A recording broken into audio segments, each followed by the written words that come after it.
Video में दी गई जानकारी पूर्ण रूप से इंटरनेट पर प्राप्त सर्चों के आधार पर बताई गई है। वीडियो का मकसद किसी भी धर्म की भावनाओं को आहत करना बिल्कुल ही नहीं है। नमस्कार दोस्तों, पुनः स्वागत है एक बार फिर से आप सभी का दी साइंटिफिक हिंदू पर। दोस्तों, आज हम बात करने वाले हैं नास्त्रेदमस के बारे में। आप लोगों ने बहुत सारी रिक्वेस्ट की, जिस कारण मुझे यह वीडियो बनाना पड़ा।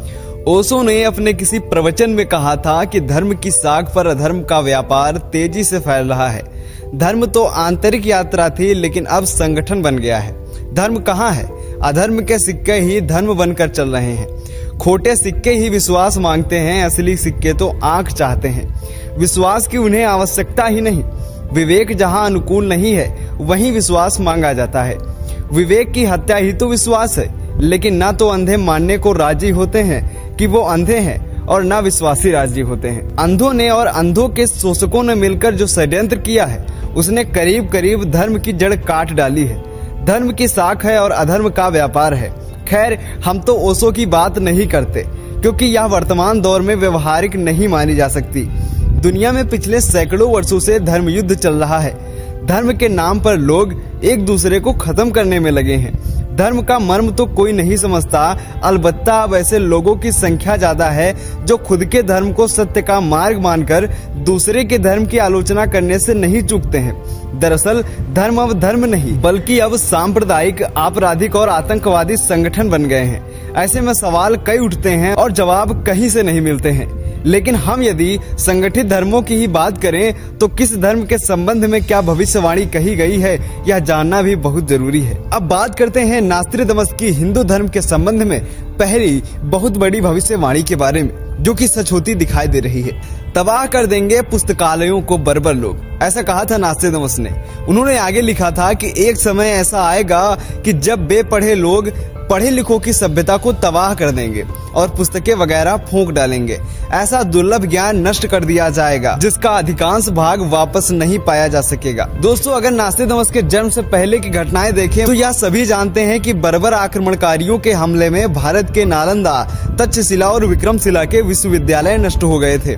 हजारों मंदिरों और महलों को नष्ट कर दिया गया था। यह बात सर्वविवादित है कि मुस्लिम आक्रांताओं ने अखंड भारत के आधे हिस्से की हिंदू और बौद्ध सभ्यता को लगभग नष्ट ही कर दिया है। आज भी आप इस बर्बर आक्रमण के अवशेष को देख सकते हैं। नास्त्रेदमस ने कहा था कि ऐसा आगे भी हो सकता है। आप इसके बारे में क्या सोचते हैं, कमेंट करके बताइएगा। बात करते हैं उनकी अगली भविष्यवाणी के बारे में।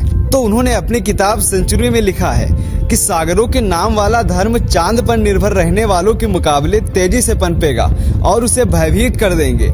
ए तथा ए से घायल दो लोग। दोस्तों, चांद पर आधारित धर्म तो एक ही है, और वह है इस्लाम। दुनिया में जितने भी सागर हैं, उनमें से सिर्फ हिंद महासागर के नाम पर ही एक धर्म है, जिसे हिंदू धर्म कहा जाता है। नास्त्रेदमस ने अपनी और भी भविष्यवाणियों में हिंदू धर्म के उत्थान की बात कही है। लाल के खिलाफ एकजुट होंगे लोग, लेकिन साजिश और धोखे को नाकाम कर दिया जाएगा। पूरब का वह नेता अपने देश को छोड़कर आएगा, पार करता हुआ इटली के पहाड़ों को और फ्रांस को देखेगा। वह वायु, जल और बर्फ से ऊपर जाकर सभी पर अपने दंड का प्रहार करेगा। सेंचुरी द्वितीय की 12वीं भविष्यवाणी में नास्त्रेदमस लिखते हैं कि बंद आंखें एक पुरातात्विक उन्माद को देखेंगे। ईश्वरीय एकांत के वस्त्र उतारने की चेष्टा का एक शासक कठोरता से दमन करेगा और भीड़ के जुनून द्वारा मंदिर पर बलपूर्वक कब्जे की सजा देगा। दोस्तों, यह भविष्यवाणी 1990 में हमें राम जन्मभूमि पर बने बाबरी ढांचे के गर्भगृह में स्थित जन्म स्थान पर कब्जे की याद दिलाती है। इसके बाद तत्कालीन मुख्यमंत्री मुलायम सिंह यादव ने हिंदुओं को बलपूर्वक वहां से खदेड़ने के आदेश दिए थे, जिसके चलते सैकड़ों हिंदुओं का कत्लेआम कर दिया गया था। कई हिंदू इस दमन चक्र के चलते सरयू नदी में कूद गए थे, जिसके चलते उनकी जान चली गई थी। यह भयानक मंजर आज भी लोगों के जहन में सुरक्षित है। आधिकारिक आंकड़ों के मुताबिक 15 लोग मारे गए थे, जबकि विश्व हिंदू परिषद का कहना था कि 50 से ज्यादा लोग मारे गए। तत्कालीन मुख्यमंत्री मुलायम सिंह यादव का नाम मौलाना मुलायम तक रख दिया गया था। इसके बाद जो हुआ वह सभी जानते हैं। यदि ये हत्याएं नहीं की जाती, तो संभवतः बाबरी विध्वंस भी शायद न होता। बात करते हैं अगली भविष्यवाणी के बारे में, जो कि बहुत महत्वपूर्ण है। उसमें उन्होंने कहा है कि एक समय ऐसा आएगा कि विश्वव्यापी आग से अधिकांश राष्ट्रों में नरसंहार होगा। यह समय कब आएगा, इसका संकेत देते हुए वे कहते हैं, मेष, वृषभ, कर्क, सिंह कन्या, मंगल, बृहस्पति तथा सूर्य के प्रभाव में होंगे, तब धरती जलने लगेगी। जंगल और शहर यूं तबाह होंगे जैसे मोमबत्ती पर लिखे अक्षर। ऐसी ग्रह स्थिति 1994 में उपस्थित हुई थी।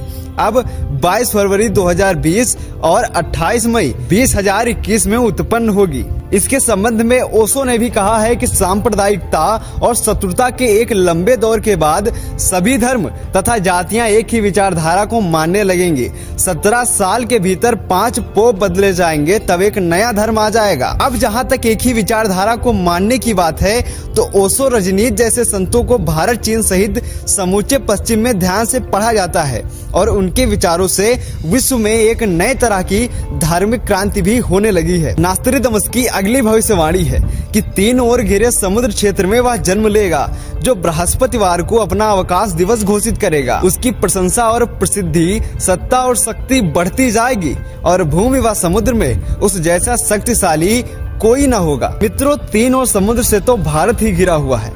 भारत में गुरुवार एक ऐसा वार है जिसे सभी धर्म के लोग समान रूप से मानते हैं। गुरुवार का दिन केवल हिंदू धर्म में ही पवित्र माना जाता है।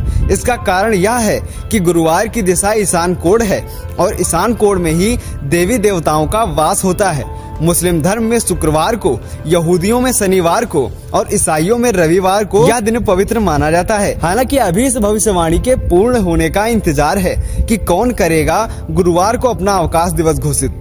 अगली भविष्यवाणी है, 5 नदियों के प्रख्यात द्वीप राष्ट्र में एक महान राजनेता का उदय होगा।